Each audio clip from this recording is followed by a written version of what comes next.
Kak, kita ulas-ulas dulu mengenai negara Kanada sendiri. Baik, ada yang bisa bantu untuk menjelaskan, Kak? Jadi saya akan sedikit menjelaskan tentang negara Kanada. Jadi Kanada atau dengan nama aslinya Dominion of Canada adalah negara yang terletak di bagian paling utara di Amerika Utara. Negara ini memiliki 10 provinsi dan 3 teritorial.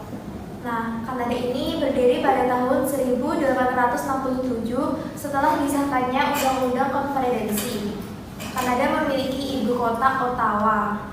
Nah, selain itu, Kanada itu juga memiliki pasokan air bersih yang sangat melimpah dan kualitas udara yang sangat bagus sehingga PBB menobatkan Kanada sebagai negara terbaik ketiga di dunia sebagai negara dengan udara yang terbersih. Baik, Kak. Selanjutnya kita akan bahas mengenai sistem pemerintahnya ya, Kak. Bisa dibantu untuk menjelaskan, Kak? Baik, saya akan menjelaskan tentang sistem pemerintahan Kanada.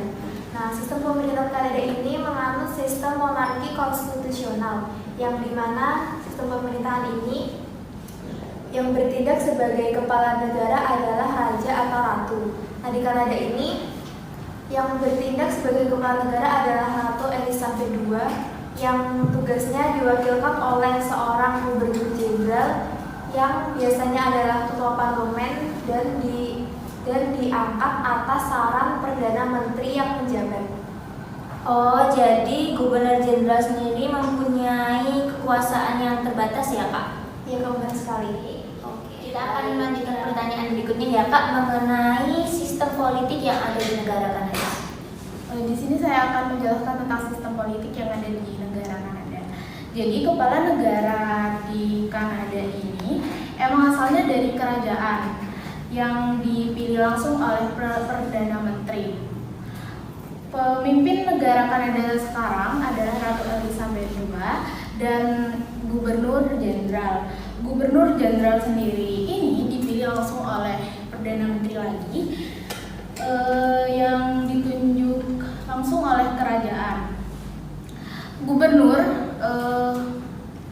berperiode 5 tahun. Pemimpin pemerintahan sendiri adalah Kabinet Menteri, dan Kabinet Menteri Kanada ini dipilih langsung oleh Gubernur Jenderal. Menteri-menteri kabinet ini biasanya emang berasal dari partai politik yang berkuasa di The House of Commons.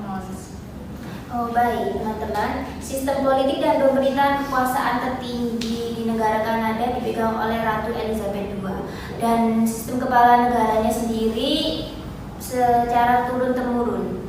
Tentu ya, Kak. Baik, gimana sih, Kak, keadaan mengenai ekonomi pada negara Kanada sendiri? Akan saya jawab. Jadi, keadaan ekonomi di Kanada ini menganut sistem ekonomi liberal, di mana perekonomian di Kanada ini lebih terorientasi ke perdagangan persaingan pasar. Nah, dengan sistem ini mampu memajukan perekonomian Kanada sehingga warga Kanada ini memiliki standar hidup yang tinggi. Nah, dalam beberapa dasar terakhir, perekonomian di Kanada ini sangat maju dalam sektor produksi, pertambangan, dan pelayanan, yang dimana mampu mengubah perekonomian di Kanada dari ekonomi perdesaan menjadi industri perkotaan. Kanada ini juga mempunyai cadangan energi alam yang sangat melimpah, yaitu gas alam yang terletak di pesisir timur dan 3 di provinsi barat. Itu, Kak. Oke, baik, Kak. Oke, dalam suatu negara pasti akan ada yang namanya pemilu. Nah, di sini saya akan bertanya mengenai pemilu yang ada di negara Kanada itu sebetulnya bagaimana ya, Kak? Nah, pemilu di Kanada sendiri itu hanya bisa memilih anggota parlemen aja. Pemimpin negara yang lain contohnya kayak presiden. Kalau di negara Kanada tuh nggak ada presiden, tapi adanya ratu. Nah, yang itu dipilih langsung oleh The House of Commons sendiri. The House of Commons itu emang apa ya namanya? Emang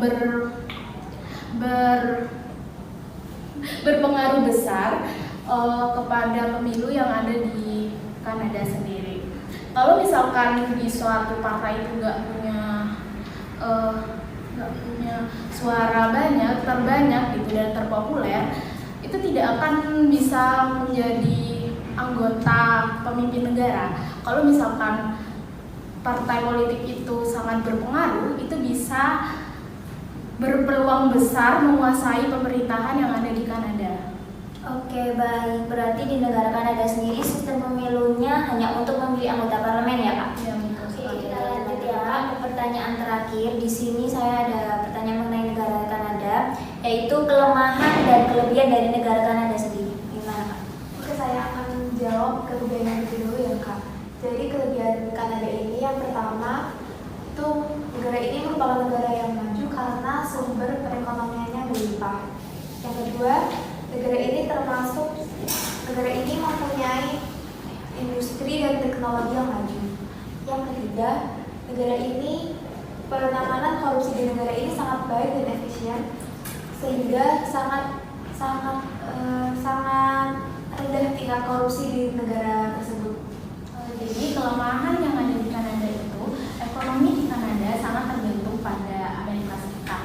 Yang kedua, hubungan selang pemerintahan federal dan teritorial telah menggelang yang ada di Kanada. Terus yang ketiga, perbedaan politik atas konstitusi selang Quebec dan Kanada lainnya telah meningkatkan probabilitas perpisahan di federasi. Baik, teman-teman, di sini kami semua sudah menjelaskan mengenai sistem pemerintahan di negara Kanada. Saya rasa sudah cukup ya, Kak, untuk pembahasan kali ini. Selebihnya atau kurang lebihnya saya mohon maaf. Saya pamit undur diri. Wassalamualaikum warahmatullahi wabarakatuh.